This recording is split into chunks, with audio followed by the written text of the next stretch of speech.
Au nord de l'Europe, la Norvège est un pays sauvage et froid où la mer s'infiltre entre les montagnes par de larges entailles, les fjords.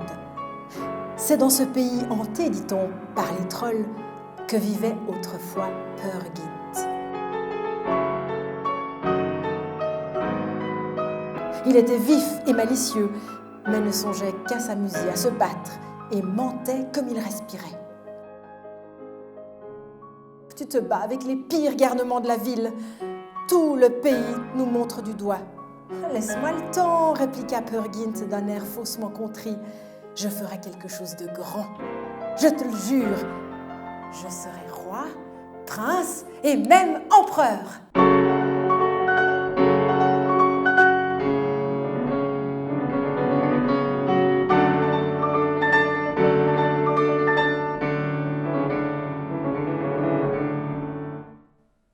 Soudain, une femme, tout de vert vêtue, surgit de nulle part, se dressa devant lui. Elle le regarda.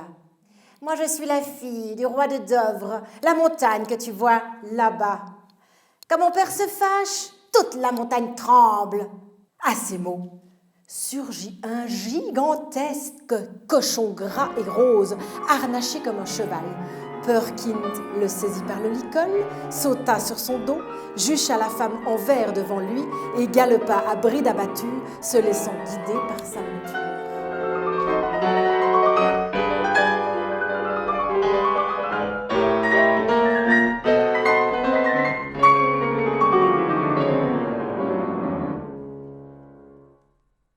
Pourchassé par une meute de trolls, Peer Gynt essaya de grimper dans le conduit de la cheminée, de descendre par une trappe, de se glisser dans un trou à rats qui s'offrait à lui. En vain, chaque fois, le mordant, le griffant, lui arrachant ses vêtements, le fouettant, les petits êtres malfaisants parvenaient à entraver sa fuite.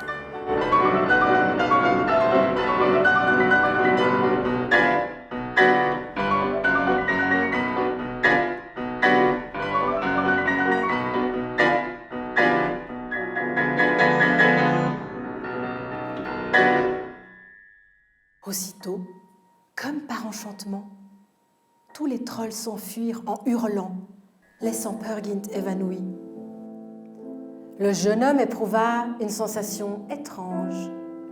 Il lui semblait flotter au-dessus de son propre corps. Il se voyait allongé, sans mouvement, et son esprit s'évadait loin, très loin. Il était bien. Dans son songe, il vit des images confuses, une forêt de pins au tronc élancé, une clairière. L'image se précisa.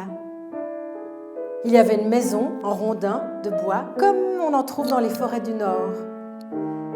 Sur le pas de la porte, une jeune fille au teint clair et aux cheveux couleur de lune filait et chantait. C'était Solveig.